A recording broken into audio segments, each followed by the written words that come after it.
Hi everyone, this is Amaya Tala and I help people flourish in life. So today we're going to be talking about bringing back sacredness into our lives. And I don't think I hear this topic very often, but maybe it's implied in so many videos in YouTube, in podcasts, in other social media outlets because there's usually a talk about how we can improve our lives and how we can develop ourselves. But this sacredness is one thing that I think is worth talking about in itself as a topic, although it's related to many other topics because it's very life changing, and I've been incorporating it more into my life, and it changed my life. It changes the quality of the present moment. It really is one of the keys to becoming whole again, to experience a holistic life, because I see sacredness as a glue. It's like a lot of our lives are broken. A lot of our sense of selves are broken. And I feel like sacredness is one of the glues that puts all of those together. And here's why. Because when I was in the journey of seeking answers about, life, meaning of life, and myself and my purpose and everything, one of the teachers that I came across with are Indigenous wisdom keepers, Patricia Ann Davis, Mamerto Lagitan Tindongan, and many others. And also reading books about my ancestors, which was very, very, very hard to do because most of their information about their way of living has been erased. And so I had to read books that are from other sources that are not very, it's like a middleman that, so you don't know if those sources are tainted or not. But anyway, that's the best I can find. But one of the things, the way that they describe my ancestors, the Spanish explorers, the way that they described my ancestors is that they really revered nature. They offer food and items that are valuable to them, and I was like, wow, that's like at that point when I was learning that, I was like, oh, that's a really nice culture. It's a nice way of doing things. But as I kept going in my journey of uncovering myself and knowing who I am and connecting to my inner self and connecting with many things, the divine, nature, and everything, I realized that at that sense of reverence and sacredness that they had for everything, or almost everything, is actually one of the keys to connecting deeply to life. Because if you have a sense of reverence and sacredness to what you're interacting with, the way you interact with that thing or person is going to be different. You're going to have more care. You're going to have more tenderness. You're going to have more appreciation. You're going to listen deeply because you value this thing. You see this thing very sacredly, and so you're going to listen to it. You're going to find more things about it. Um, you're going to relate to it in a very different way. And because of that change in relating, the sense of connection that you have with that person, with that thing, deepens because you open your heart, you open your ears, you open your senses. You get to know that thing very more, and you also relate to it with a sense of, with your heart, not just your hand, but with your heart, your being, your mind, your emotions. And so all of those combined um, affects and increases the quality of the relationship with that thing or person, just because you had a sense of sacredness and respect and reverence to that thing. That small change connects you, and it's like And if you do that to so many things around you or everything around you, including maybe your enemies, including challenges in lives, including chaos in your lives, tower moments, if you see it with reverence and with sacredness, it changes the whole thing. It changes your whole life, your story, the narratives that you say to yourself and to your life and to other people changes because of that one thing. If you look at a problem in your life with reverence and you see it as something, as a silver lining or something that can teach you something, a teacher, you see it as a teacher, there's a certain respect to that. And it changes the way you benefit from it. You're not a victim anymore. Suddenly you're a student. Suddenly you become stronger. Suddenly it's your ally, even if that's not their intention. But you gain the power, you gain the empowerment to lead your life just because of that one perspective shift. And it's an amazing energy because there is this sense of humility that comes with it when you have sacredness, when you have a sense of sacredness to anything around you. But because of that sense of humility, because of letting go of that power of control of trying to make things work for you in a way that you can control, that sense of sacredness and reverence is like there's a sense of kind of letting go of controlling whatever other things are, whatever is external to you. And because you respect, it's a mutual thing. You can't, they do what they do, but then because of that you open up, because of that you have that sense of humility to let them be. But because of that you gain that sense of empowerment to respond in a way that doesn't have to dominate because you respect. And so now your courses of actions entail things that you can control within you. Like, for example, that one thing that I just said, looking at the problem as a teacher. Now you're not trying to blame the problem or blame other people. Now it's becoming, it's like you're getting this sense of accountability. You're taking on or accepting a sense of accountability within you to learn from the situation. And so it becomes, now it becomes like, because you have a sense of respect to whatever is going external to you that you can't really control, it's kind of guiding you to look within yourself and see what is it within you that you can change, just from that sense of reverence. You're taking ownership to your part in the whole picture, in the whole dance, and comes empowerment. From that sense of humility comes the receiving of power, which is very, very ironic. But isn't that how, just shows you how beautiful life is and how mysterious and enriching and just magical. And the way that life is just designed that way is just amazing.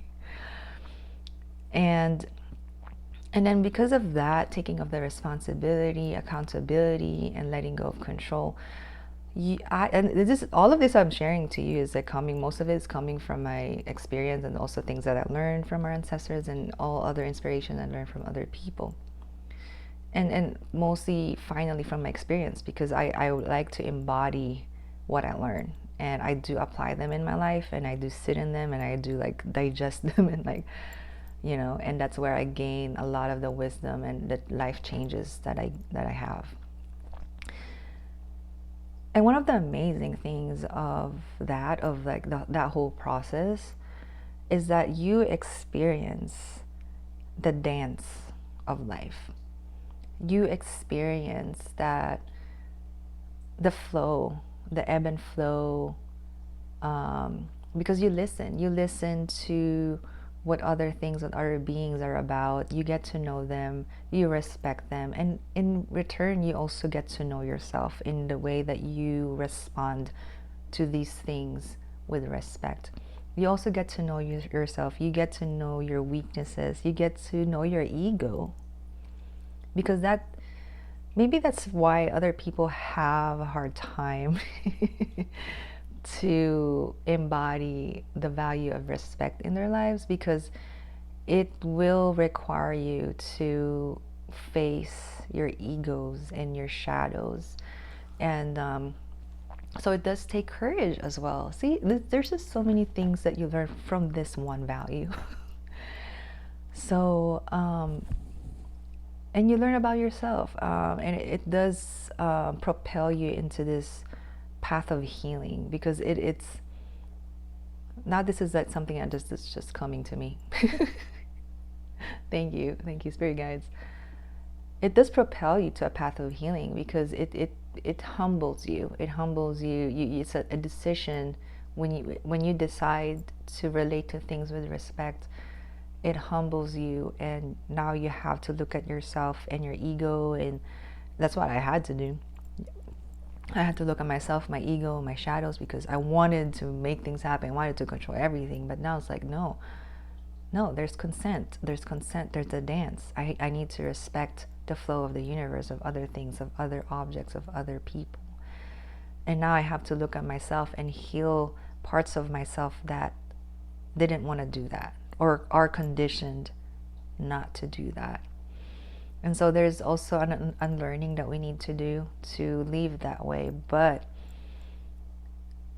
what I really want, one of the things I want to communicate in this video, is that it's very worth it, at least depending on the person. But to me, it's worth it, because I've now experienced the magic, the dance, the flow of life. And I'm learning how to flow with life. I'm learning how to surf in life. And if you know how to surf, I can imagine that it feels good, because you're letting go of controlling the waves, and you're just flowing with the waves, and it feels good. The wind feels good on your face. Everything, it's a really good, enriching experience. And so I'm still learning more and more and more, but I'm starting to feel that flow, and it feels beautiful. And it's even more connected to the quality of the present moment. And I know, there's a lot of talk about present moments and what that is, and how to cultivate, and that it's important to cultivate that even more in our lives. But having a sense of sacredness also enriches the present moment, because there's more content, there's more deep listening, there's more anchoring, grounding, because you don't have to control everything in a way that to get what you want. Sometimes things just flow to you, because the universe, when you respect them so much, they love you, they give love back. And so you're also taking out the blockages and the obstacles that keep you from receiving blessings as well. And so you enter this, you gain this embodiment of receiving as well, because you understand that there's a dance. You understand that when you have a dance partner, your partner eventually is gonna cater to you.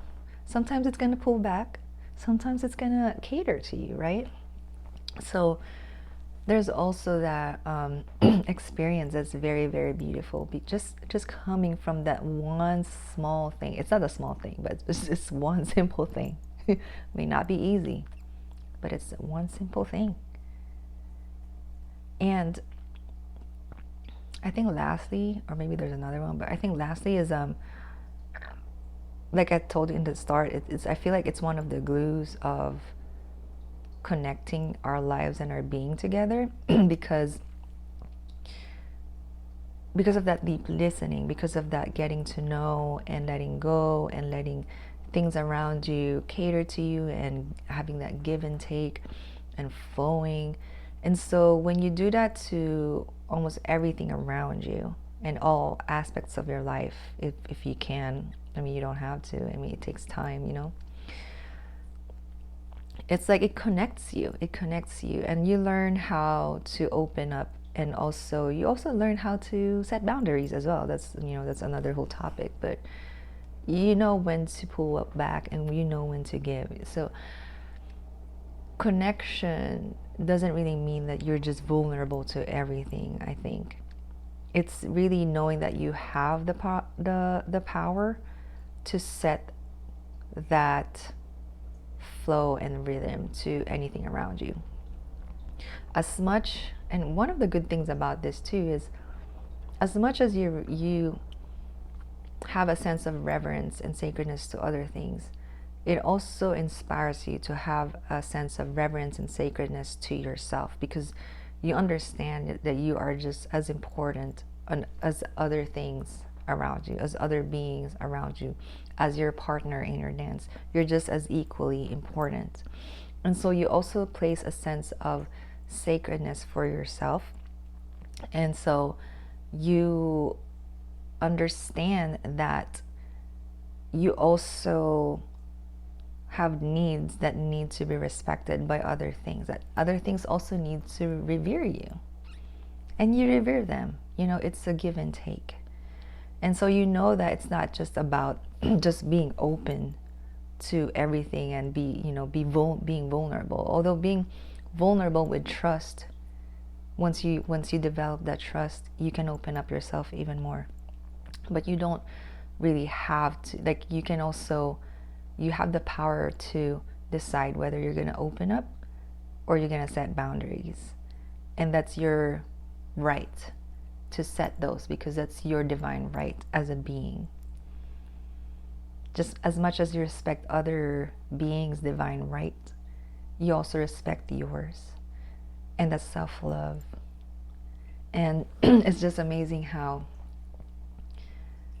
all of these things of holistic, connection of all the values themselves and principles themselves come together as well.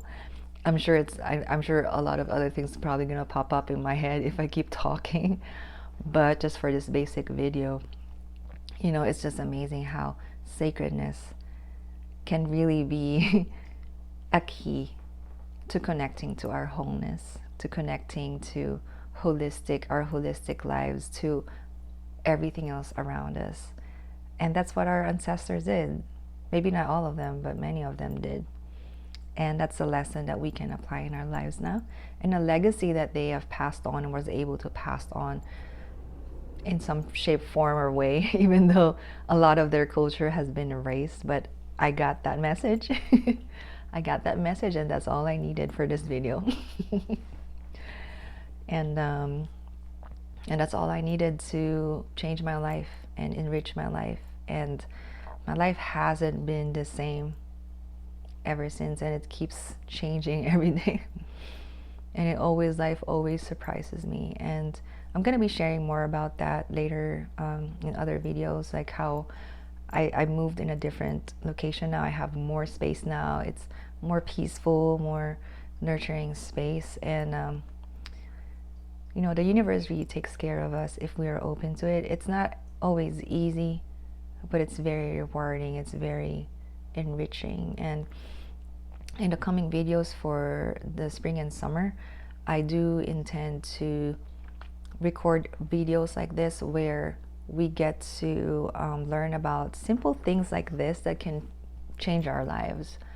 That way we can open up a little bit more. We can have a little bit more strength and courage and confidence to create the life that we want, so that we can really feel like we have that divine right to flourish and to really go after what we want in our life, and that it's okay and that we're good enough. So I'm gonna be thinking about topics that are really gonna be pushing that forward. So if you have any suggestions, any wisdom that you think we should explore that's gonna help our community here, let me know. Put them in the comment section, and we are gonna grow together, because it's about time. I think it's about time. It's our time. This is our life. It's showtime. Sorry, that's a show in the Philippines. this is our life, and we cannot change the world, but we have the right to change our world. We can live our world, right? We have that. We can do that. So this is the time, and so let's do this as a community. Um, so let's see what else. I think that's all that I want to say for this video. If you have any questions, please put them in the comment section, and please like and subscribe so that this channel and video is going to reach more people. And also subscribe to Flourish Laya channel as well, because I'm going to be posting other videos there for our flourishing. But yeah, I hope that this video has been helpful. I hope that this resonated, and yeah, I will see you again next time, and I hope you have a very flourishing life.